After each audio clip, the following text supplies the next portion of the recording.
Great news! A new, revised version of Marty Brownstein's book, now called The Righteous Few, Two Who Made a Difference, has been released by Square One Publishers Incorporated. Available through Amazon.com and SquareOnePublishers.com. Now also available as an audiobook from Audible.com. Narrated by the author, Marty Brownstein. Why are you doing this? So I tell my team quite often to remind them that we're playing this game called business, right? It's a game, and it's part of our lives, but it's not our entire lives, and it's kind of this paradox because when we're playing this game, we might as well kind of win and be hugely successful. And the game itself is not as big as our lives. We have family, we have health, we have other things that are more important. On the other hand, we want Club Nub to be something much bigger than each of us. So, it's a little bit of a paradox. Let's not take it too seriously. But at the end of the day, we're also just, human beings, working with human beings, selling to human beings. And we don't always see each other as that. We see each other as the CFO and the engineer and the HR person. And so this is a chance to kind of break that down, look across the table at each other, interact kind of outside of our roles here at Club Nub.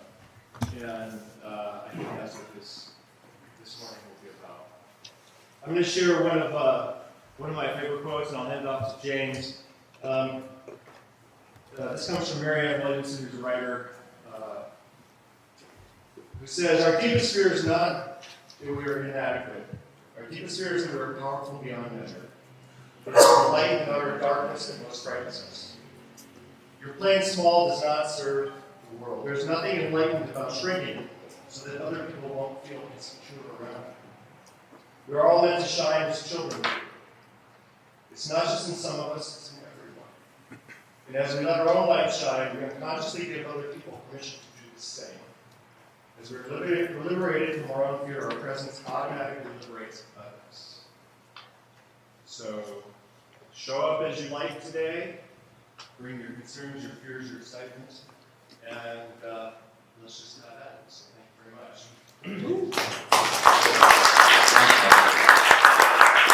All right, thanks everybody for coming in today. I've known Marty for about 7 years.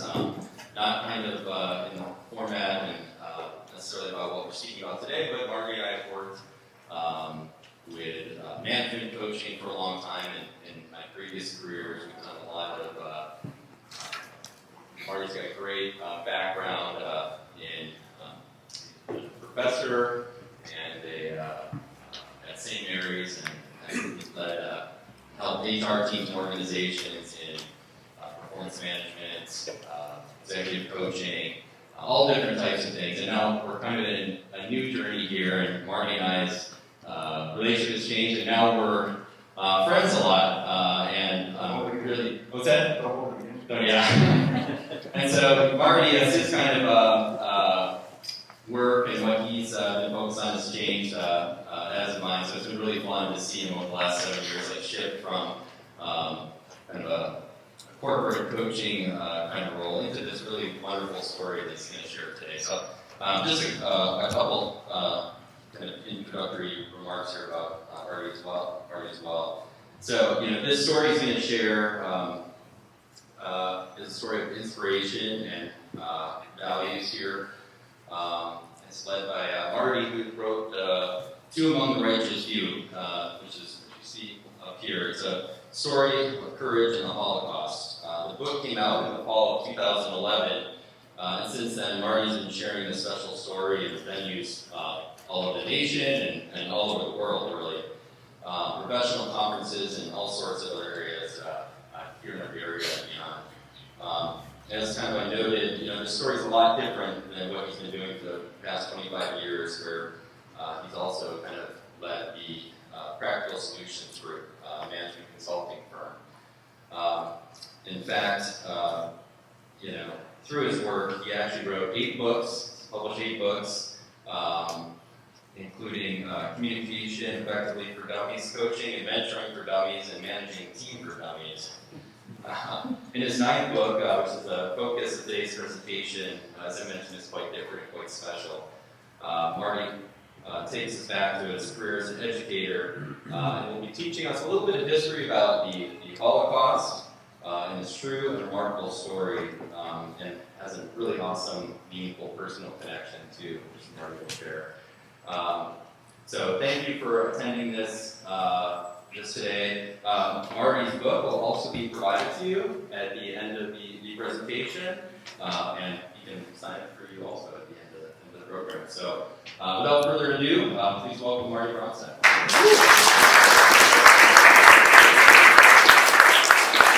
Good morning, everyone. Good morning. Hey, excellent. Hopefully the people in the remote areas, good morning to you. Are they there? Yep. Oh, I hope we have a little run as we go here. Because get ready today. This is all about making a positive difference. Think about it for a moment. If every day you came to work here at Putnam, your focus and emphasis was on, I'm going to make a positive difference, regardless of what job I have. Wow, what an impact that would have. From the productivity to the culture building, serving their customers. That's what this story I'm going to tell you about today is all about making a positive difference. This is a true story. And as we close at the end today, look at page 1 of your handout, everybody. And maybe note for those online, I think you dropped the I did, it's in Flowdoc. quote. It's in Flowdoc. You see the big question there?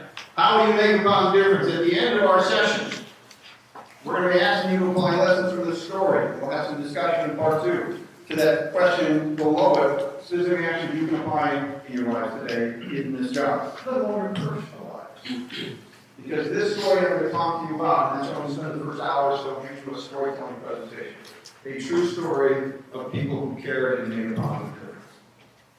And then after that, we're going to get into a discussion about take away the life and death risks that these people have dealt with. They're teaching you lessons about how to really do your job. Well, lessons even do some group discussion around that, and then close with that, and then certainly come up and get the books afterwards. Be happy to sign it for you here. So, time to get you to the story. And I'm going to take you on a journey into this remarkable story. And to start this journey, I want you to be thinking about 3 questions. Question number 1. Would you be willing to help those whose lives are in great danger? Think about that for a moment. It's actually a tough question. Question 2. Would you be willing to help those whose lives are in great danger? Knowing if you get involved, you probably put your life in great danger. Would you still help? Question 3. Would you be willing to help those whose lives are in great danger? Knowing if you get involved, you probably put your life in great danger. When these people who most need the help, most everybody else wants to hate them for being different to their plight, would you still get involved in help? And you see the book up here, 2 Among the Righteous Few. Story of courage in the Holocaust is a true story of a Christian couple that answered a definite yes to all 3 of those questions in a time period when most everybody else said no. They, in essence, are true heroes. And I always say to give the book its just due, I should say the title is this. So listen to the Rebecca Anchor and Verhaal van Ruth in the Holocaust. That's the title of this book translated into Dutch. So the story takes place in the Netherlands, commonly referred to as Holland, during World War II and the Holocaust. And as I take you to page 2 in your handout, I'm going to introduce you to who the real heroes of the story are. And we'll go to the next slide, please. See them. That's the couple. This young married couple named Franz and Amy Bonhoeffer, and that's a picture of them at the end of World War II. And in brief, who were they? Next slide, please.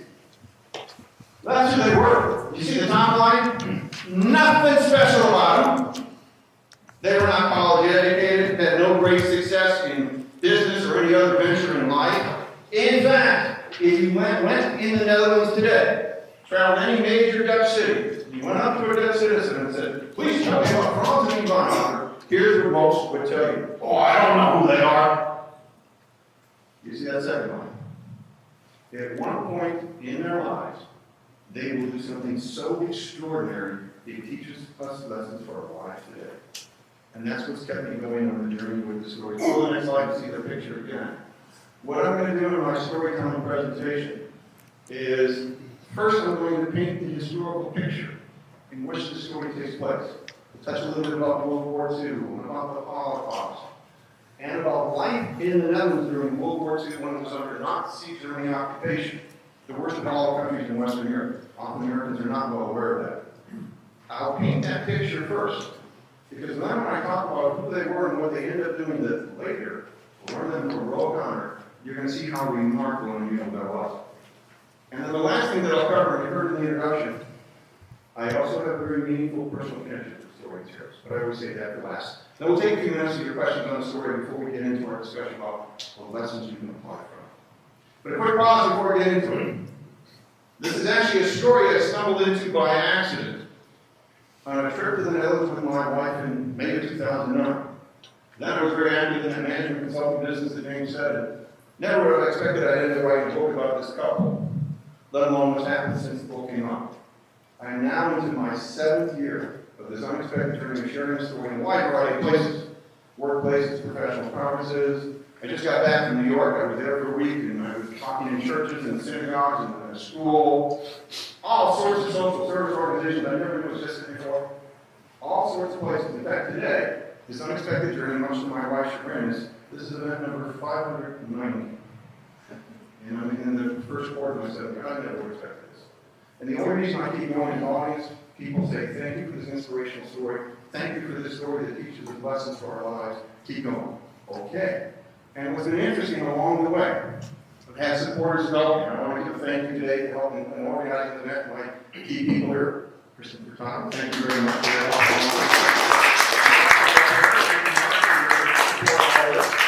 And I've had people we have a list here that sometimes sign up on my support list, and they're the ones that are helping me make connections. I'm going back to New York next May because of some people I met now. When I was just there in November, said, you got to come back here. And those things keep happening, people keep spreading the word. So I hope some people become those supporters. One of those supporters, by the way, more than just somebody who I worked with as a client when I was active in that consulting business, he's believed in what I'm doing with the story, and wherever he can help me, he's helped me in a number of ways, and connections he's made. He's always said, keep going. You guys know me, all you actually have working here. His name happens to be James Hamilton. I'm going to get you into the story here. Then you turn to the next page in your handout. We're going to explore some of the historical background behind this story. So I'm going to throw out a few questions. See what you know about your history. Guesses are welcome. So don't worry, it's not right. Just make a guess. By the way, if it is correct, see more surprises afterwards. So I said the story takes place during World War II in Europe. So when does World War II in Europe begin and where? November 1st, 1939, Sudetenland, Austria. Close. So let's clear. September 1st of 39 is when it begins. Poland. It begins in Poland. Very good. Thank you very much. A country has invaded Poland on September 1st of 1939. What country? Germany. That's the outbreak of World War II because the other powers of Europe at that time, Britain and France, declared war against Germany because of that invasion. Boom. World War II broke out. And the Poles were excited. Yay! The British and French are going to help us against these nasty Germans. But they didn't. My mic seems to be dying here. Hopefully you can get that. And by the end of September, Poland had fallen. It was partitioned with Nazi Germany and Soviet Union. And the war stopped for a period of time. In fact, if you looked at newspaper headlines around the world over the next 6 months, a headline you would sometimes see was this: phony war. This war must not be real. Because Britain and France said they were going to attack Germany because of this invasion, and they sat there. But this war will not just stay quiet with a few countries involved. By spring 1940, it starts erupting in Europe and keeps erupting and erupting, and ends in Europe finally when? 1945. Very good. And what month?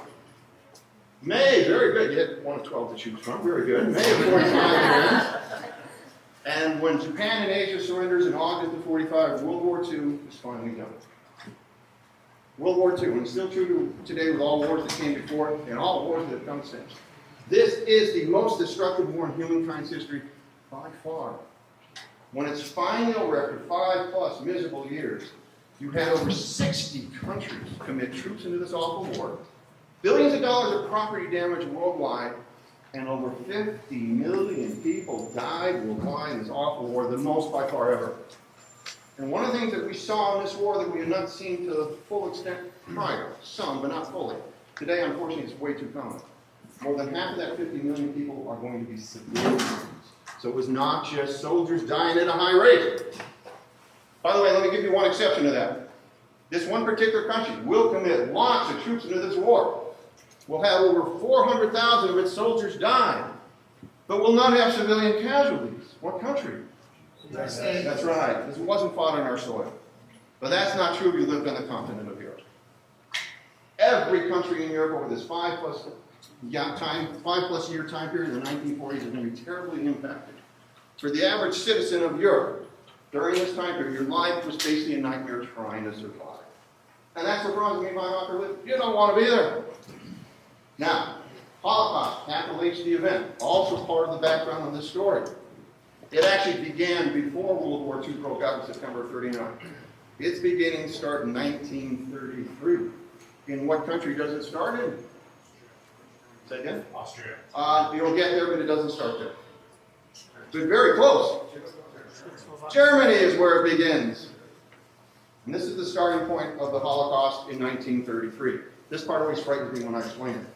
If it started in 1933, excuse me for one moment here. There we go. Difficult this one up. Okay.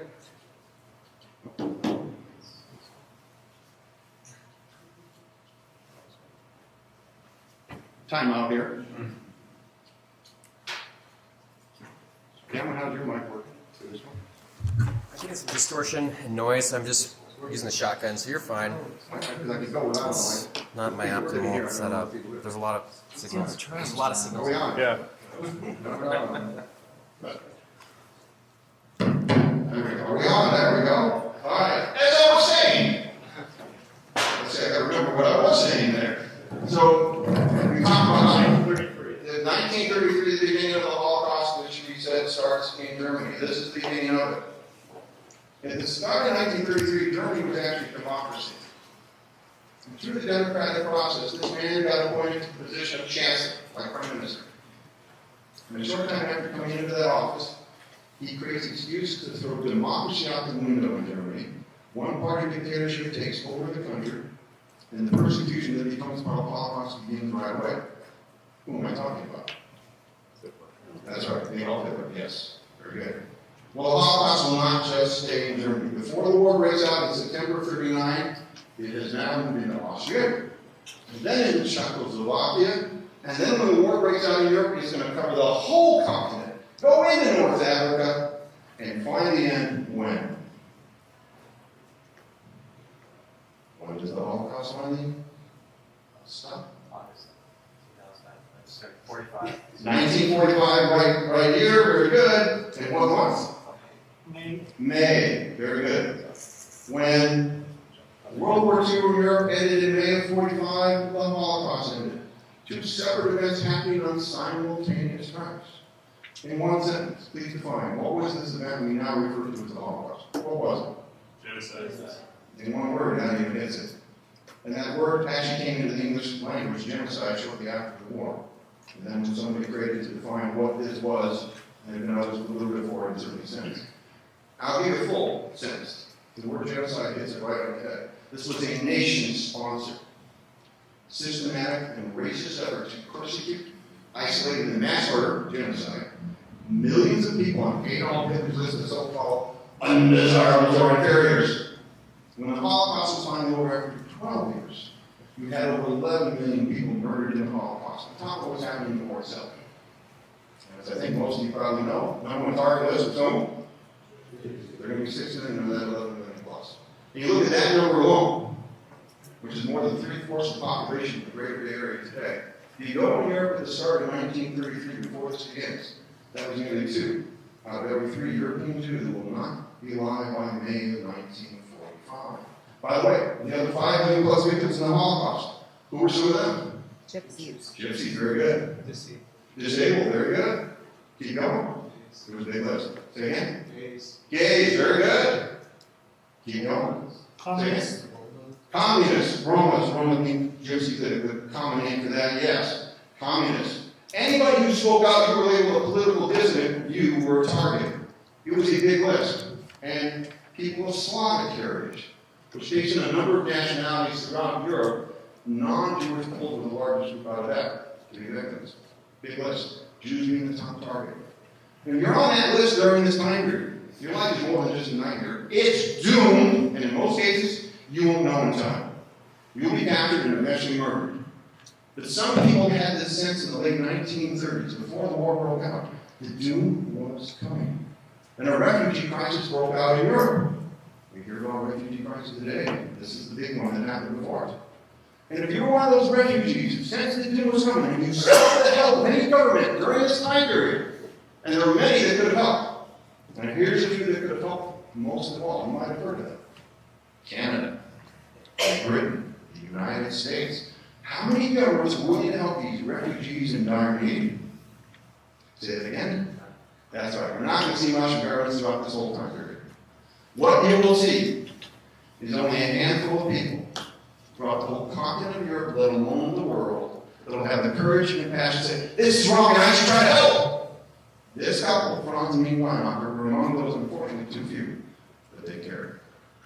Now, my last main question, as we look at the greater historical picture behind the story, let's go to when the United States enters World War II. When do we come in? Basically 42 by what happened in late 1941. Pearl Harbor, December 7th, 1941, Japan had attacked our naval base in Hawaii. Some of you may have been there today. It's a nice museum to see what happened. And on the next day, December 8th, President Franklin Roosevelt declared war against Japan because of that attack. Well, Japan happened to be part of this military alliance known as the Axis powers with Italy and Germany.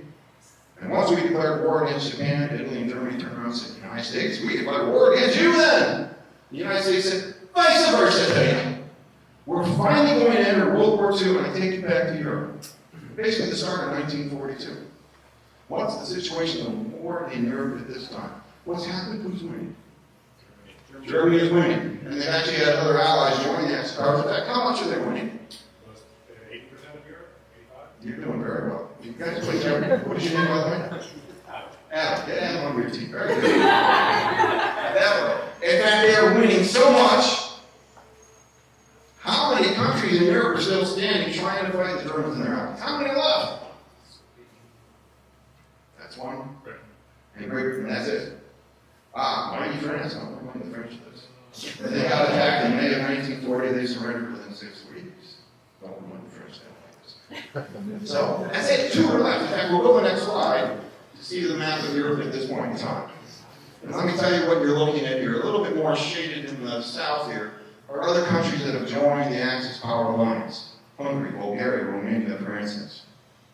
And what you're seeing, the ones in white, there's Spain and Portugal over here, Turkey over there, Switzerland in the middle, and Sweden up north. They're the so-called neutrals, so they're not fighting, not taking sides, supposedly. But all the neutrals at this point were actively supplying the Germans with war material needs. Hoping they don't change their mind and attack them. And the rest of Europe has been conquered and now occupied by Nazi Germany. But what's left? This is just a map of Europe. The 2 countries, Great Britain and Soviet Union, we're going to talk about how they're doing before the United States has shown up. So you see the very shaded there in the west, that's Great Britain. A couple of years ago, see if you saw the movie, The Imitation Game. It got nominated for an Oscar, should have won an Oscar that year. How many people saw the movie? Very good. So at least bubble up, they can go to the movie sometimes. Very good. And for those who saw it, the beginning of the movie is at the same time period. It's the start of 1942 in Great Britain. How are they doing during the war at this point in time? Terrible. That's summarized. I love the big word to summarize this well. Very good. What is your name? Jay. Good. You got people. Very good here. Very good. Yeah, they're doing terrible. Terrible is a good way to put it. In fact, what's happened to them at this point before the United States has shown up? They've been bombed and battered repeatedly by the German Air Force. Winston Churchill, the Prime Minister, trying to rally the spirits of British people, but they're nervous. Because they're wondering when German forces are going to come across the North Sea and start to invade the country. So they're going, come on, United States, you can't get here fast enough. But they're doing better than the other country, the Soviet Union. USSR there in the Far East. Now, the Soviet Union, which doesn't exist in form today, Russia and other states in it, the Asia part of the Soviet Union, this is just Europe, is on. Here's what's happened to the European portion. In the last 6 months of 1941, German forces that had a portion of Poland just went conquering east, and they're now within 20 miles of the capital, Moscow. The Soviet Union was about ready to collapse before the United States was even shown up. And what it means in the Holocaust is this: it had now entered its 3rd and final phase, known as the final solution, the mass murder phase.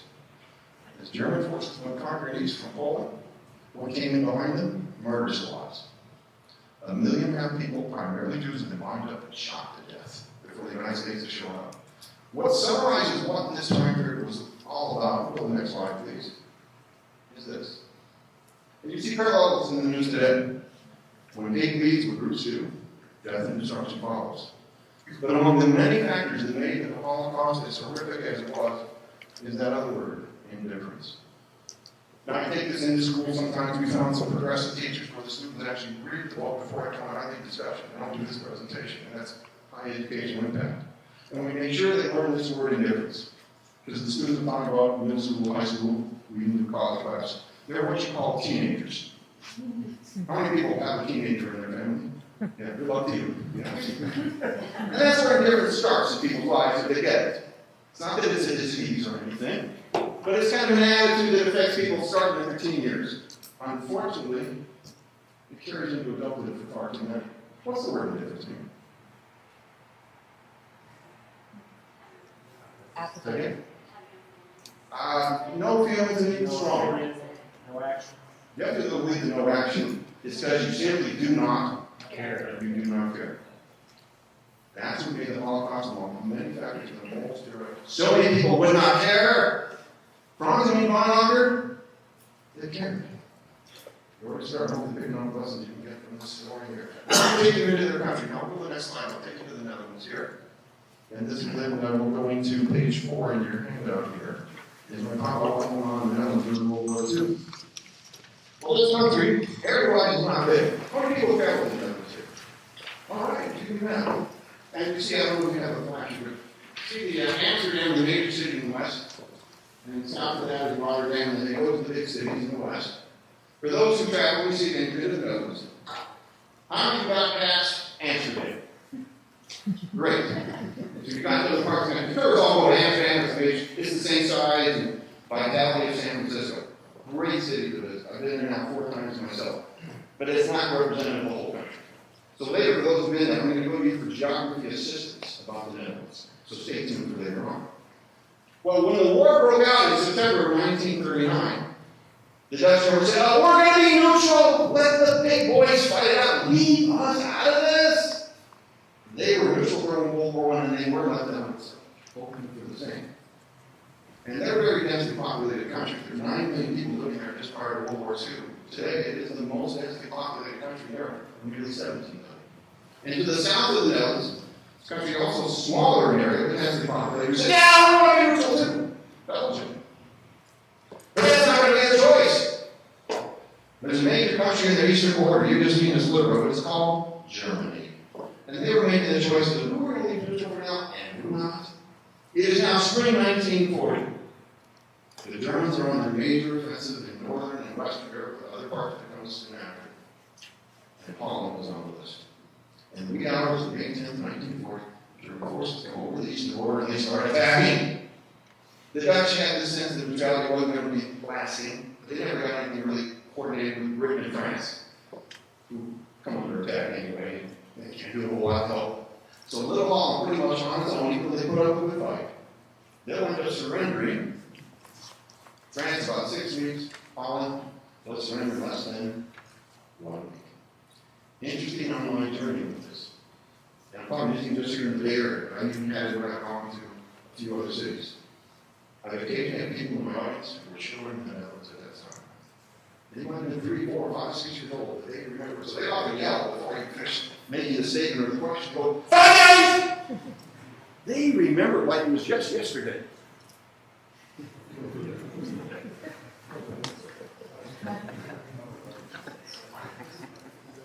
You scared me. That's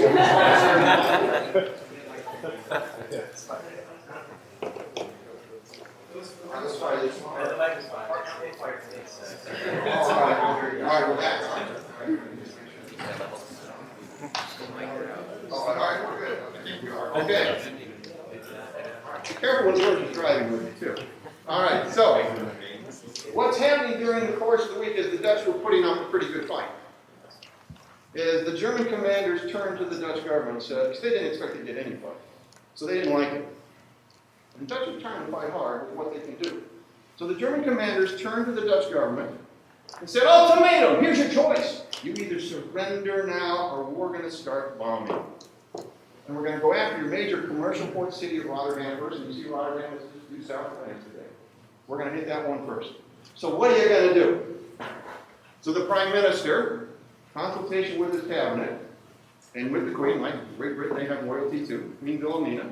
They talk it over and they say, you know what? We don't want this destruction on our soil. So they go to the commanding general, General England, said, you negotiate surrender terms with the Germans because we don't want to see this get worse. Okay, he says. And he does. And by the way, the day before the official surrender is made, a ship is waiting for the royalty and the government leaders. It takes them across the North Sea to London, England, where they will be a government in exile for the rest of the world. Be like this, people, not the West. And General Winkelmann negotiated the surrender terms with the German commanders who said, thank you very much. And then they said this, oh, excuse us. We had a miscommunication. They bombed Rotterdam to smithereens. 1,000 people were killed instantly. 85,000 are now homeless. And the industrial center of this major commercial city has been wiped out. By the way, of those who've been to the Netherlands, did you go to Rotterdam? A few hours, yeah. Yes, and again, tourists don't go there often. It's a nice city today. Looks like a dull American city. Doesn't have the beautiful historic look that so many European cities do, especially like Amsterdam, because of what just happened. And a new day begins in the Netherlands. Because the Germans are going to put their own man in charge as the ruling governor, and that occupation and control by Nazi Germany will last 5 miserable years. The worst and longest of all the countries in Western Europe. We Americans are so fortunate. We didn't go through this. And what was that like? We'll go to the next slide. We'll explore the Nazi occupation of the Netherlands here. And there are 4 main areas of emphasis of how the Germans ran this country. And we'll go to number 1, please. Control the flow of information, meaning the news that people receive. Much easier to do in the 1940s than it would be today in 2017. In the 1940s, what were the major sources of how people got their news? Newspaper and radio, that's right. Television coming soon, not there yet. Internet, what the heck is that? Al Gore has not invented it yet. So what happens? Well, Nazi censorship takes over the newspapers. And before 1940 was out, the German authorities in the country say, don't listen to your radio. You can look at it, don't listen to it. Hard order to enforce. And if you were violating that order, and you're listening to your radio, you start getting these secret broadcasts coming out of London, the BBC. Radio Orange, where the Dutch government exile set up its own radio station where even the Queen would broadcast at times. And by mid-1943, if you were listening to these secret broadcasts, here's what you'd be hearing. A year and a half before this, the Germans were dominating the continent of Europe. Now they're starting to suffer defeat after defeat on the battlefield. They do not want people to know this. You don't want to give people any hope. September 1943, the Nazi authorities in the Netherlands issued this nationwide edict. All Dutch citizens, turn in your radios. And most do. They'll just follow the orders. Interesting, when that order came, Franz Weinacher, he hit his radio, he never turned it in. Franz didn't quite follow the rules like most other people did. Keep that in mind. Well, a second instance of how they ran the country was this. Exploit all resources. Germans have this big war machine they need to constantly be manufacturing and feeding their troops for. So they took from the Netherlands and other countries they occupied. Raw materials, parts, food. Didn't care the economic effect on the country. And in terms of exploiting resources, this is what scared the Dutch the most. People. See, the Germans are having a major labor shortage. They do not have enough able-bodied young men, let alone young women, to work the factories and fields to support this huge war machine. Where were those people, by the way? Why weren't they there to do those jobs? They're doing something else. What were they doing? They're fighting. And actually, you'd say 2 wars. The military one we call World War II, Germany had over 10 million soldiers. Wow. And this other one we call the Holocaust today, they had thousands upon thousands to run all those concentration camps and related operations. So how did they make up for the labor shortage? The term was called forced labor, meaning you got notice, go work in Germany. That was not one you could say no thank you to. During the course of the war, 350,000 Dutch citizens went to work in Germany forced labor. 30,000 did not come home alive when this was over. Some came home disabled. Once the Dutch figured out what this was, no thanks, that's not a job assignment I want. Not your choice. Later in the war, Franz Weihnachter got notice. First step before you go off to work in Germany, go for medical evaluation. And then on to forced labor, a major obstacle he has to try to overcome. Well, a third emphasis on how they ran the country is this. Stand by resistance in any form it shows. Well, when the Dutch got conquered, and I think the same would be true here if it happened to us in the United States, they're not ready to resist. Who would be? But in time, you're going to start to see some resistance efforts. Protests. Strikes. Don't get involved! Because the German response was basically brutal. For those who travel, you've all, I think, been to Amsterdam. I see your hands again. You've been to Amsterdam. And today, if you go to where what's called the Portuguese synagogue, you're going to see a statue of a dock worker. So I'm going to tell you the backstory, because this was the first major protest and strike that took place in the Netherlands. They call it the workers' strike. It happened in late February 1941. Here's what prompted the strike. Prior to this happening, the Germans had rounded up for the first time in the Netherlands over 400 young Jewish men and shipped them off to a concentration camp because they were fighting back against Dutch Nazi people. You know what I would. So the Germans didn't like that. Let's just ship them out. And this is about the only time this happened in all of Europe during this time period. Non-Jews rose up in protest because of action taken against Jews. And this was spurred by the first resistance group they had going in the Netherlands, the communists. And they say, dock workers, let's hit the streets and protest against this persecution and this oppression we're all living under anyway. It's not just dock workers in the streets. You have over 100,000 people in Amsterdam just hitting the streets. Transportation is shut down, protesting away against the German authorities. Day 2, it's now spread to a half dozen cities around the country. The German authorities are upset at this disturbance. And here's how they dealt with it. They just sent troops into the crowd in Amsterdam, fire away. Oops, 9 people are shot to death, 45 wounded. And then they go after these so-called ringleaders. Weren't really worried whether they got that right. They think instigated all this. And those 18 people will all be executed before this bill. And that starts to become a common response as there's more effort to try to resist. And in time, you're going to start to see these resistance groups get formed and the dangerous work of like sabotage, espionage. In fact, for 2 years, the Dutch had a spy ring going on with British agents. And they didn't realize for 2 years they were getting duped by German counterintelligence and captured. 500 get captured, including 50 British agents. They will all be executed before this is over. And then in time, you're going to see people get involved in that not only sabotage, but hit and run attacks, going after Dutch Nazis, and sometimes the Germans, please don't be in my neighborhood. Because the reprisals by the Germans were so brutal. I had a few gentlemen who either had family in the Netherlands or there now who just said to me, 10 to 1. We get one of theirs, 10 of us, anybody innocent would be executed. In some cases, followers. For instance, February 1943, a high-ranking Dutch Nazi traitor helping the Germans run the country was in the capital city of The Hague, on the west coast. One night his doorbell rings, he opens it up. A few Dutch resistance fighters from the communist group shot him dead. When the head of the SS operations in the Netherlands got wind of this, his name was Hans Rauch, the most brutal and feared man in the country. But the SS is the security arm of the Nazi machine that forces its will on the people. When he got wind of this, he ordered 50 people rounded up and executed and made sure the public would know this. And this would be the start of a reign of terror that became common in the Netherlands through the rest of 1943, all of 1944, until the country was fully liberated in May of 1945. That was life in the Netherlands, where Franz and Ivan lived. And tough economic times and top of it. Not a place you want to be. Well, I said there were 4 main areas of emphasis of how they ran the country. I get 3. And here's the 4th, which was their number 1 priority. This is what it was. Persecute, isolate, and then deport to the death camps in Poland the entire Jewish population they could get their hands on. The Jewish population in the Netherlands, prior to the occupation, was approximately 1.5% of the total population.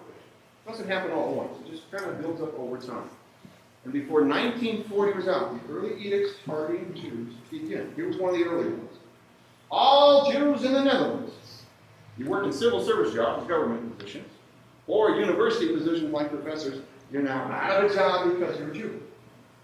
There's only a handful of Jews that achieved these positions of prominence in the history of Jewish life in the Netherlands at this point. But among the most prominent of the Jews then affected was a man named Ludwig Visser. And his job in the Netherlands then was equivalent to the job that John Roberts has in our country today. What's John Roberts do? Very good. Chief Justice of the American Supreme Court. Lodewijk Wissler had an equivalent role in the Dutch High Court. By the end of November 1940, he was now out of that job because he was a Jew.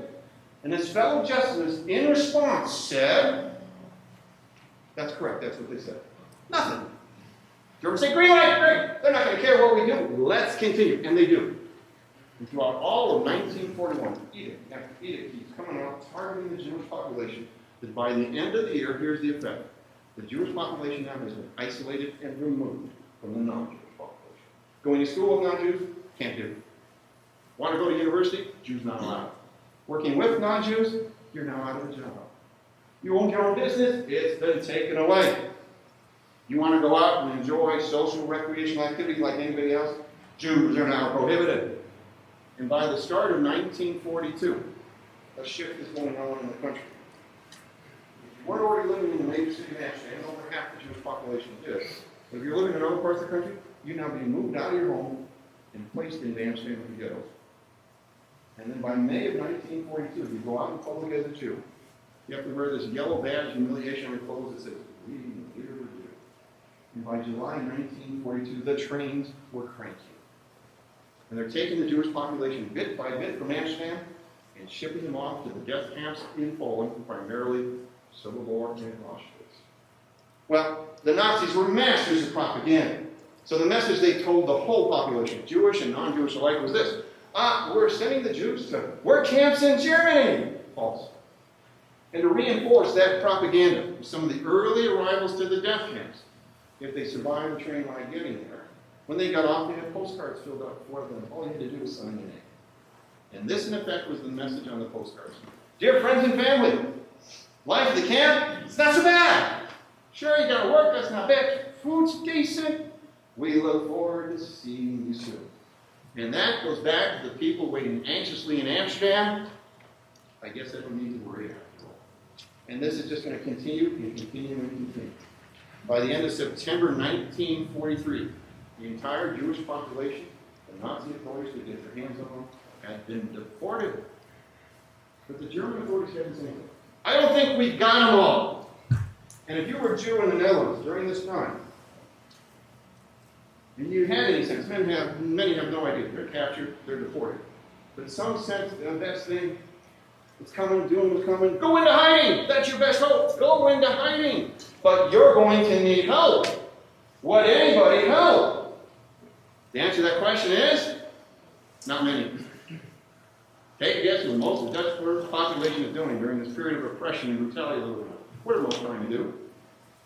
Survive, that's right. Can't blame them. I hope I don't get called to forced labor. I hope I can still have a job and feed my family. And I'm not going to worry about anybody else. That was only about 96% of the population. Now, some of those people do feel sympathetic because they see their fellow Jews go away and they don't come back. But if you rang their doorbell and said, "Please help," they would not open their door. How come?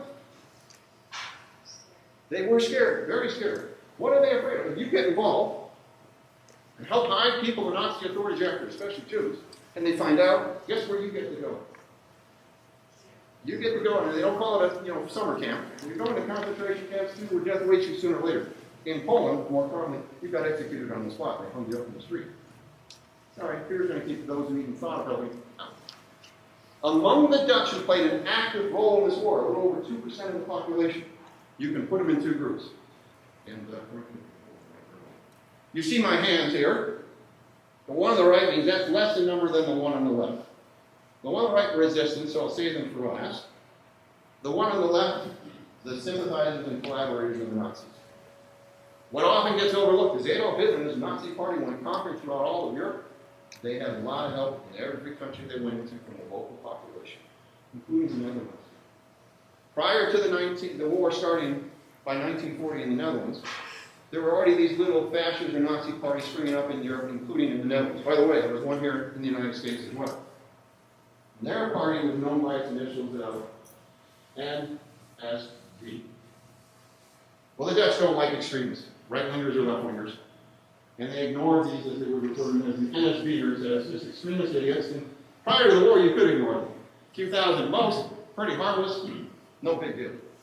Now, we're a year into the occupation, 100,000 people have signed up and joined the NSB, the third largest Nazi party now in all of Europe.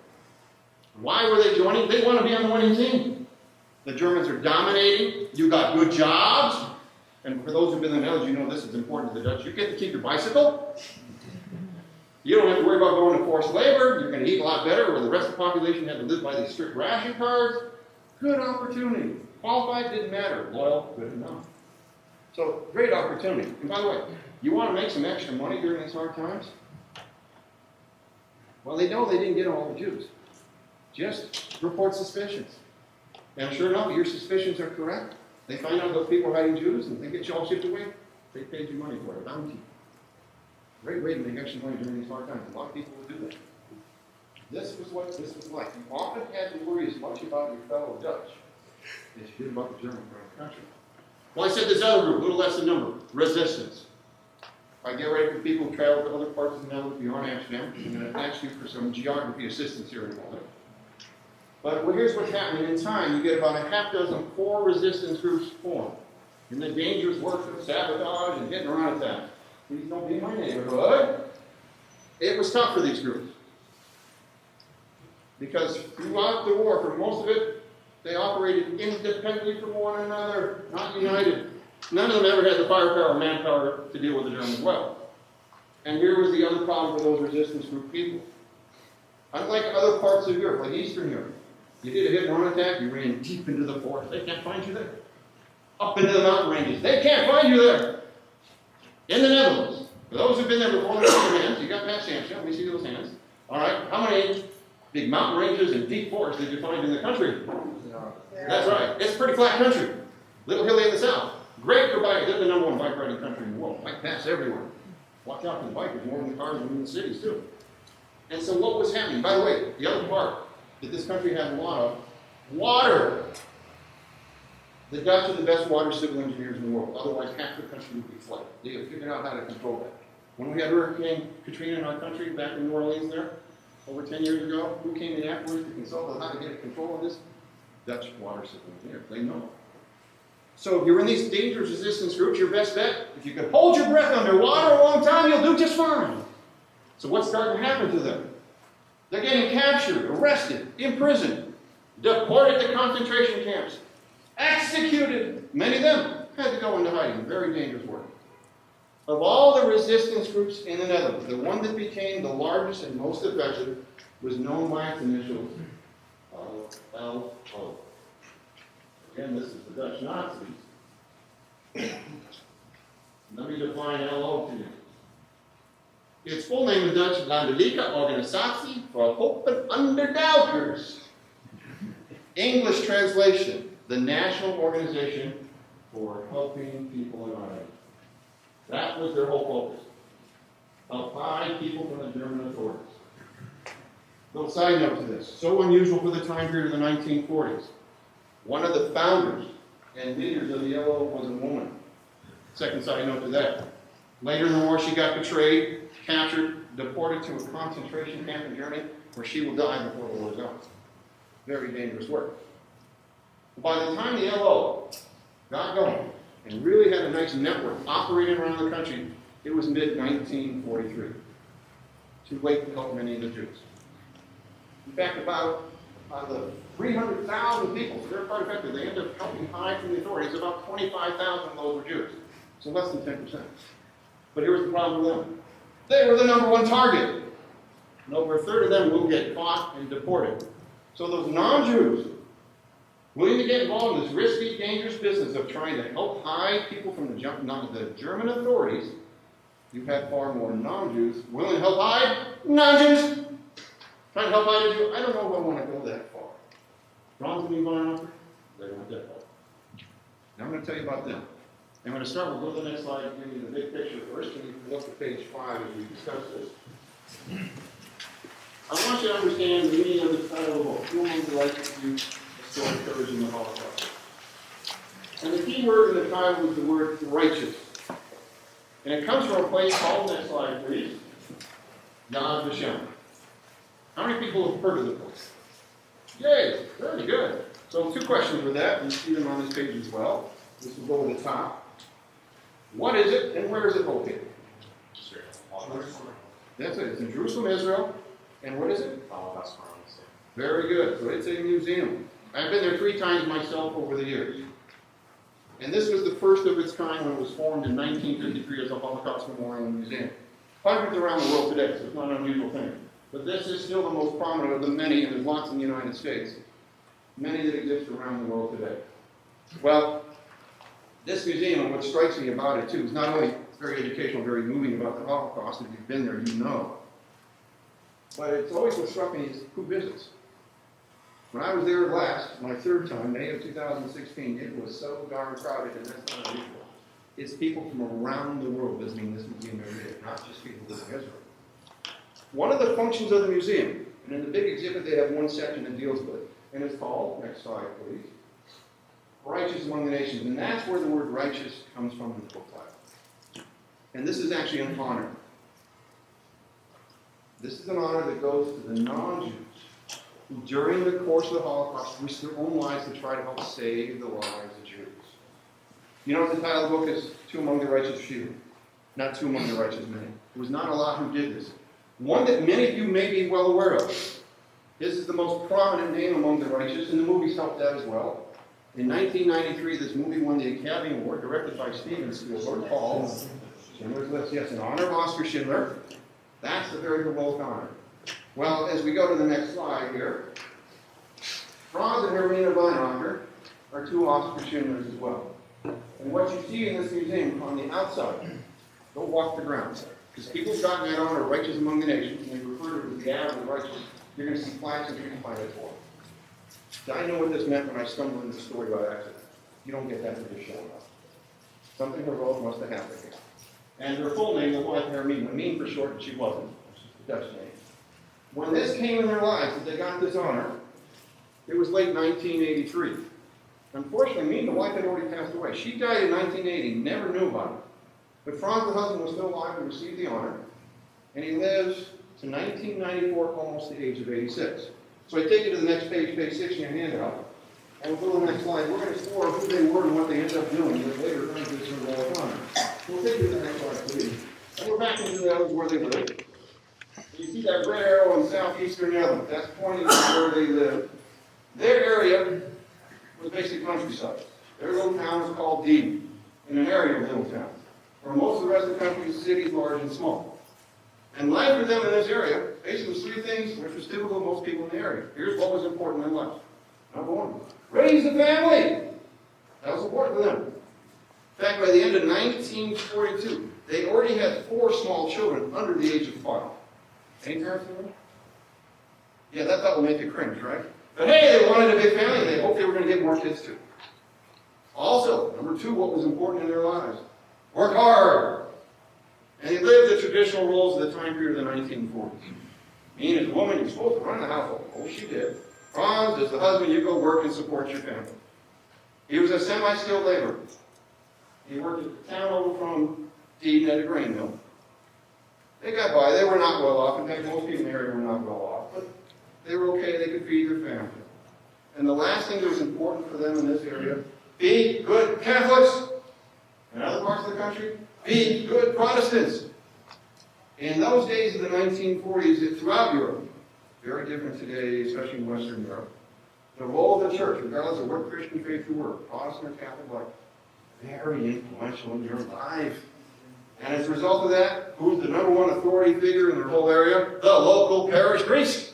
And when he told you to do, you do it. And he said, don't do it, don't do it. And be a church every Sunday. So that was their lives. Pretty ordinary people. But they weren't. After the war broke out, Franz took a leave of absence from his job at the mill, and he thought he could make a little bit more money by getting meat and eggs from farmers in the countryside near where he lived. And then he would travel by train to the major cities in the West. The Hague, Amsterdam, basically a 2-hour train ride. And he would be selling this food to people in the cities. I want you to understand something. This is valuable food because it's pretty scarce in the country. Chicken, cattle, Germans are taking most of it away. And you're supposed to be buying most of your food and supplies with these ration cards. And here's this guy showing up with food, and you're going to pay money under the table. He's helping you out, and who's a good salesman doing it? This is what you call a black market business, which means it's not. So don't get caught! It is now spring 1943. Franz is on one of these business trips in Amsterdam. And he calls upon this doctor acquaintance he's done business with before. Before he leaves the meeting with the doctor turns to him and says, would you be willing to help? And the doctor explains. See, we've got this young girl hiding here in the city of Amsterdam. We'd love to get her out to the countryside where you live. What's your town again? Franz said, Dieden. Yes, let's say you took her home to Dieden for 3 weeks. That way she could get a little better fresh air and a little better food. Oh, and by the way, she's Jewish. So would you be willing to help? And this was Franz's response. Okay.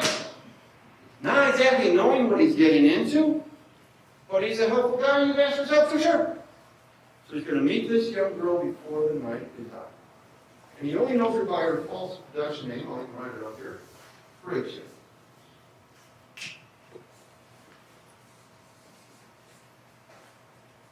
Which, by the way, is not her real name. She's 14, not far from her 15th birthday. And by the way, you don't see somebody out of the cities during the day. It's not even early evening. Too many of the Germans around, there's Nazis, let alone suspicious people who will rat you out. You go home late at night. So Franz will get Rachel out of Amsterdam and finally home on the train to Dieden around midnight. There were no cell phones in those days. So when he was not home by supper time, as he usually would have been, take a guess what his wife Ming was thinking, if you like. Say that out loud. What's she thinking? He said. Or at least arrested. Sitting in jail somewhere for this black market business. I'm not going to sleep tonight. Too worried. And then around midnight, he shows up unexpectedly with this young girl. And he explains briefly to his wife, we're going to have this young girl stay with us here for 3 weeks. And this was Ming's response. Well, it's late. Let's get her to bed. He dodged a bullet there. And he knew this is just a gun for Franz. I mean, I'll tell you briefly about Rachel. I've said it before, that's not her real name. That's a false Dutch name. She was actually a German Jewish girl. She and her siblings, she was one of 6, were able to get out of Germany at the end of 1938 after that horrific event, something they heard for Stalin, a massive riot and rampage in Germany and Austria against Jews. And the term for what the Dutch government said is unaccompanied children will take in a few thousand as long as Dutch Jewish families would take care of them. So they will make their life into Amsterdam eventually. They will never see their parents again. But she lives close enough that she sees her brothers and sisters. She learns Dutch, she goes to school right away, and she makes new friends. And life went on. But when the occupation got bad, it was not good. She got into hiding, her siblings did, but if you try to stay hiding in the major cities like Amsterdam, eventually you may get caught. The chances of you surviving are pretty low. One of the friends among many that she made, she had a few that they tried to go into hiding, but they got caught. One of them you may have heard of, a girl named Anne Frank. But luckily she met a guy named Franz Weinacher and got out of Amsterdam. Well, now she's been at the Weinacher home for a week. Ming comes to Franz one day and says, you know, I've been talking to Rachel, and you know what I think I figured out, Franz? I think she's Jewish. Did you know that? Yeah, I knew. Well, she's got a younger brother still hiding in Amsterdam. Go get him. And on the train, Franz will go, and they're going to sneak out her younger brother and call him Christian, not his real name. And before long, through these 2 former teachers of Amsterdam, they heard 2 acquaintances about this Franz Weinacher guy in the countryside, and they came out on the train with a girl of 17 who happened to be Jewish, and they bring her to the home of Franz and Weinacher and say, sure, we'll take her in too. And now there's 3 Jewish children refugees in their home with their 4 little children. Did they recognize what they've gotten into? Probably not fully, and we talked before, consequences, very dangerous and deadly. But they're going to go ahead anyway. And then comes the pivotal moment. Stranger shows up on Franz's doorstep one day, starts talking to him right away. And he doesn't say what his real name is, he just goes by this code name, Long John. And initially, as he's talking to Franz, he's making him nervous. Because this Long John fellow seems to know that Franz and Weinacher have 3 Jewish children refugees in their home. So Franz is wondering, how does this guy know this?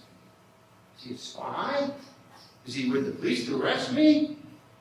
Who is this guy? And Long John then said to him, you can be of help to us. Who is this guy? He's with the resistance group, the LO, the one that focuses in on hiding people from the German authorities. Likely the Dr. Quains in Amsterdam, also part of the LO. They've been talking. Franz Weinacher seems to be a helpful guy. Countryside, good location. Let's see if we can get more help from him. So Long John now starts to explain. And Mean has joined Franz in the conversation, and he tells them, we'd like to get your help, if you're willing. We're trying to get the Jews still hiding in the cities out before it's too late. And we certainly love to get them out to the countryside where you live. Now, certainly, you can't fit them all in your own home. So here's what we'd like you to do if you're willing. We can give you money to fund an operation. We'd like you to go around the little towns in your area and see if you can recruit people to take somebody in their home, and then you can pay them for it. Now, I don't want to kid you, he says. This will be risky, and this will be dangerous, but would you be willing to help? And Franz and Mean look at each other without hesitation. Okay! Not fully knowing what they're getting into, but they want to be helpful. And now they go forward. And this takes over their whole life, day in and day out. Franz gets word of people coming out or going to the cities to sneak them out. Same time he's going around the little towns in his area and seeing who he can get to take somebody in. And he was a good storyteller. He might not, in essence, there was truth to what he said, even if it wasn't truthful. People have been displaced from the homes in Amsterdam by the Germans. They're going to literally be forced to take somebody. I can give you something I can pay you for. And by the way, the good Lord will look kindly upon you, and I can pay you for it. So he's getting people placed. And all the people he was placing in this network he was building, from children to adults of various ages, were all Jewish. Didn't tell everybody that up front. Sooner or later, they do anyway. And as this picked up, so did the many challenges and dangers. When I reflect back on the many challenges and dangers that Franz and Mean encountered, I am stunned that they actually resisted. Most people said, sorry, too much trouble, too much danger. We've got 4 little kids to worry about, go away. But they don't. And among the many challenges and dangers they encountered, I'm just going to highlight 2 briefly. 1. And this happened with his network. It turned out to have lots of hassles. And the term you hear on occasion, betrayed, meaning this. Franz would get a call from one of these people that he had placed a Jewish individual and call, Franz, you got to come. Franz, this Jewish person we have here, got exposed. That means word will travel soon to the authorities, which means not only they're going to come get this person, Franz, they're going to come get us. We've been betrayed. Get them out of here. And Franz could not convince those people to keep the Jewish individual any longer. Mad scramble, try to find another place. At the height of this, Franz and Mean, on this network, often had 8 to 10 Jewish refugees in their own house with their 4 little children. One crowded place. And the second one, many challenges and dangers, I'm going to highlight briefly, deals with the first adults that Franz and Mean took in their own home after the 3 children. It was a young married couple, similar age to them. And they're able to sneak out of Amsterdam through the LO and get to the Weinachers in the fall of 1943. Neat thing about the husband, his name was Lou. He was an architect by trade. And he will design and work with Franz to build a hiding room in their house. 1944 rolls around, German presence starts to pick up in this area. Thank goodness for that hiding room. Lou's wife, Angeline, when she's arrived at the Weinachers in the fall of 1943, she has a secret she cannot keep secret any longer. She's already pregnant. How do you have a baby born to a Jewish woman in a Nazi-occupied home? Basically, impossible. Well, when this was finally over, this didn't just go on for 2 weeks or even 2 months. This went on for nearly 2 years. In the end, Franz and Mean will save the lives of over 24 Jews from certain death, and miraculously nobody will be caught. As you can see, if you go to the next slide, why later they earned this heroic honor of pledges among the nation. Now, the last thing I'll cover before I open up the floor for your questions deals with my own meaningful personal connection with Story of Zeros. So I'm going to read you a little excerpt from the book to give you some insight into that. And let me just set up this piece I'm about to read. As I've been on this journey now, unexpected journey, well into its 7th year, I've been lucky to have a great supporter helping me along the way. And I brought her with me here today. Where did she go? My wife, Leah Bars. I saw her around here. Oh, she's in the conference room. Her timing is always a little off. Right? She does exist. Kristen got to meet her before, so you've seen that she does exist. There she is, my wife, Leonora.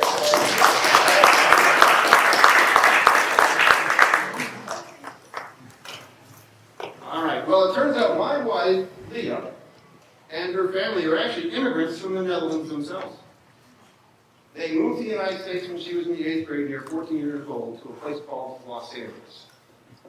And for those who've been to the Netherlands, much better weather than the Netherlands, where it's rainy. It's more like Seattle often. And after they settled in, she went on to high school and graduated there, and then went on to university and graduated from a place called UCLA. In case there's any room in the room.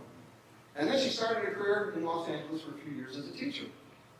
And after a few years, she moved to Northern California, a place called, we have heard of, San Francisco. And she continued a fine career in education, adulthood as a school psychologist. Today, happily retired, as she reminds me of often.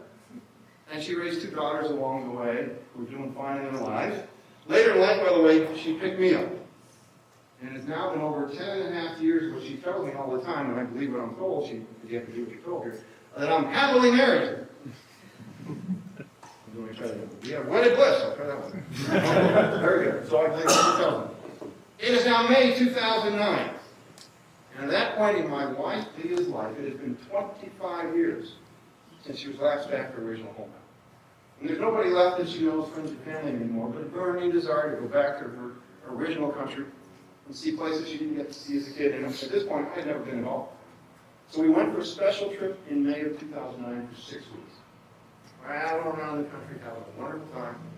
And then we stumbled into something by accident that I thought was so significant. I ended up writing a letter to her 2 daughters about it, so Shauna and Alana. And that's the piece I'm going to read to you now. One last thing before I do.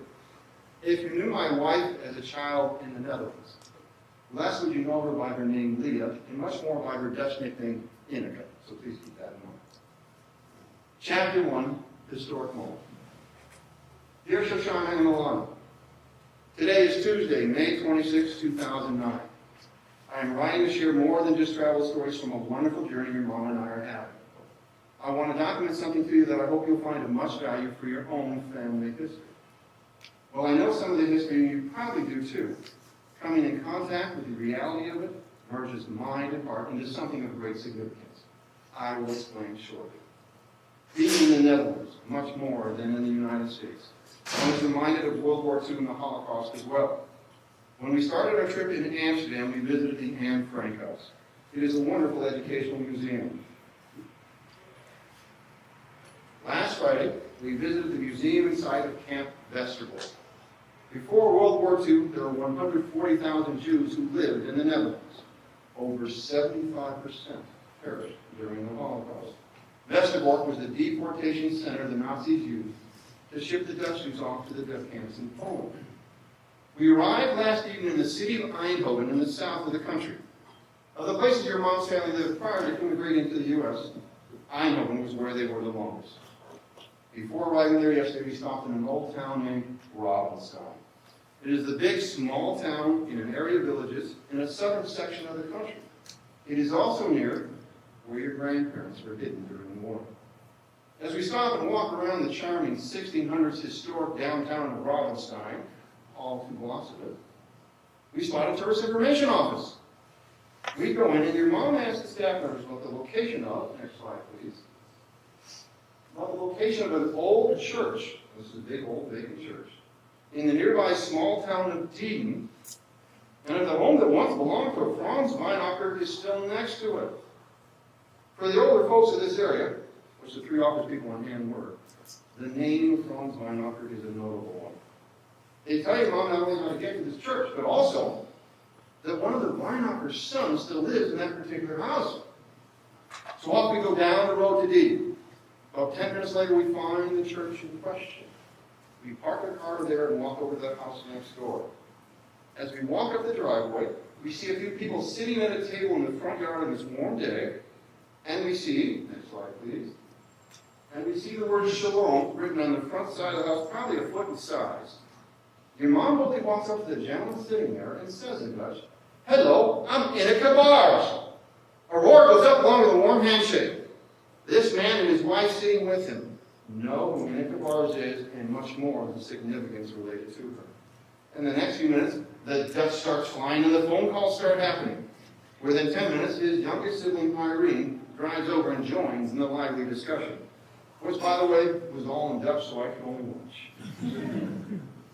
The man who has greeted us is Franz Weinacher Jr. He is the youngest son of the aforementioned Franz Weinacher. His father, Franz, with the support of his mother, me, saved your grandparents and your mom, baby Inaka, during World War II. They all survived the Holocaust because this Catholic man and his wife hid them and other Jews and helped even more hide from the Nazis. Do you recognize the significance of this moment? Franz, the son, and his wife, also named Irene, visited Israel themselves last year. They showed us a blown-up picture of the memorial plaque and tree planted in Yad Vashem's Ad of the Righteous section in honor of their parents, which is one of the historic significance of what I was witnessing really did. After visiting for over an hour, they've invited us to come back Wednesday evening. They have 3 other siblings who are all alive and living in the local area. So your mom would like to meet more of the Weinacher family who she last saw 25 years ago. That's the news and all.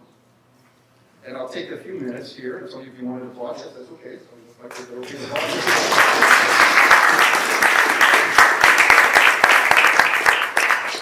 Shortly we will transition into the discussion about the lessons you can apply from the story. But before we do, we'll just take a few minutes of any questions about the story. And I always want to make sure we start with this one here. So I'll go to George here. Could you read it off? So what happened when you came back for that visit with the family that Wednesday? Good question, George. And as I like to mention here, we had shown up unexpected. And let's say you had a brother or sister living in the area here. And one night you got a call from them. And they said, so-and-so just came into town. And it's like 25 years ago last saw. Yeah, I remember her. Yeah, she's here with her husband. Okay. Could you come over tomorrow night to visit with them? Here's the answer to so many people I know. You go like, oh, I wish I could. Yeah, this happening with work or with the kids or technology trying to absorb my attention these days. Sorry. Send them my regards. Well, there's now 5 Weinacher siblings. Irene, the sister in this piece I just read, was born after the war. When they heard, and I think my wife went by her Dutch nickname Inaka, when they heard Inaka Bars was in town, please show them the last slide. All 5 came that evening. A very special evening. And we have this picture in the book. And what was interesting about that evening, and we were there for 3 hours. For those who travel in Village, you know, it's a very Western country. Many Dutch speak multiple languages, especially English. And this picture, they're in their late 60s, early 70s. They grew up in the They do not speak much English, and I speak even less Dutch. That whole night, when we were there for 3 hours, the whole conversation was in Dutch, and I did not feel out of place. It's just neat to watch a very happy reunion happen. My wife, who can still speak Dutch, would ask questions on my behalf, translate things to me. So it was a very special evening. Not that I know I'll end up doing it both, but this is part of the spark that will lead to it. I'm going to introduce you to the family now. And our point person, when I ended up going back to build the story, was the oldest, and she's on the far right, her name is Nell. What's been interesting on the journey of this, as a side benefit, is we've had traveled back into Europe a few times since, and on 3 of those occasions, back into the Netherlands. And on all 3 of those subsequent travels, Nellie there on the far right, when she heard her name in the country, said, you can come stay with us. The last was May of 2016. Very warm, hospitable, and now, and this is now, a little year plus later, she looks no different than even that picture 7 years ago, or now even 8 years ago. She's now 79, going on 50. If you can keep up with her, good luck to you. Now, between her and my wife is Franz Weinacher Jr., the youngest of the 3 brothers who lives in the actual house where this rescue activity of the parents took place. He owns it today, there's a rental then. There's my wife, the youngest born after war, Irene, and the other 2 brothers, John and Tice. They all support me doing this book about their parents that you can guess they're pretty proud. So, George, thank you for your question. We'll take just a couple more. Any other questions about this story or anything related? Before we transition to the discussion. Yes. Go ahead. What is your name? Cody. Cody. So prior to your visit to this original initial visit, Yes. what did your wife know about her parents and the conversation? Good question. Thank you, Cody. Good question. Prior to the visit, what did she know?